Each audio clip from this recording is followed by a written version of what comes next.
Hello everyone, welcome back to my channel. তো আমার new ভিডিওতে তোমাদের সবাইকে স্বাগত জানাচ্ছি। আশা করি তোমাদের ভিডিওটা অবশ্যই ভালো লাগবে।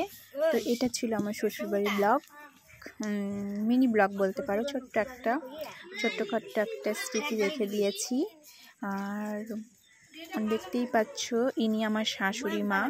এখানে মাটির উনুন কেটে নিয়েছে। তোমরা যারা গ্রামে থাকো তারা অবশ্যই জানবে যে মাটির উনুনেই সচরাচর রান্না করা হয়। যতই গ্যাস থাকুক বাড়িতে, তাও মাটির উনুনে রান্না করাটাই অনেকটা সুস্বাদু হয় বলে মনে করা হয়।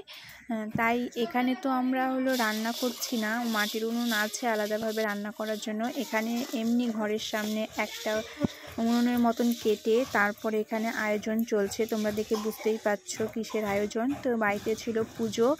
তো যেহেতু আমার কাকা শ্বশুরদের বাড়ি এক বাড়ির ভেতরেই, সব আলাদা আলাদা, তাও এক বাড়ির উঠোনের ভেতরেই, তো একসাথে সবাই এখন পুজোর সব সামগ্রী জোগাড় করছে, একসাথেই করবে।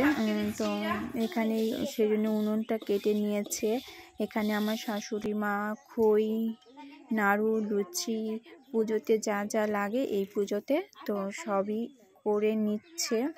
এর আগে আমাদের লক্ষ্মী পুজোর সময় লক্ষ্মী পুজোটা করা হয়েছিল না, কারণ তখন আমাদের একটা ওষুধ ছিল বলে পুজোটা করা হয়নি। তো তারপরে আমাদের যেই পূর্ণিমাটা ছিল, পরের পূর্ণিমাতে আমাদের ওষুধটা কেটে যাওয়ার পরে তারপরে আমরা আমাদের পুজো করেছি।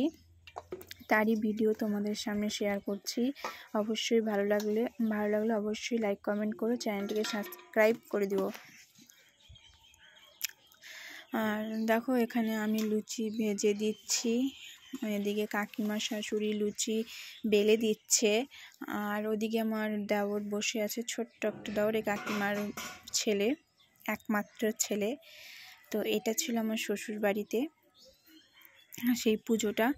তো এর আগেও দেখেছো হয়তো শ্বশুরবাড়ির ব্লগ ভিডিও।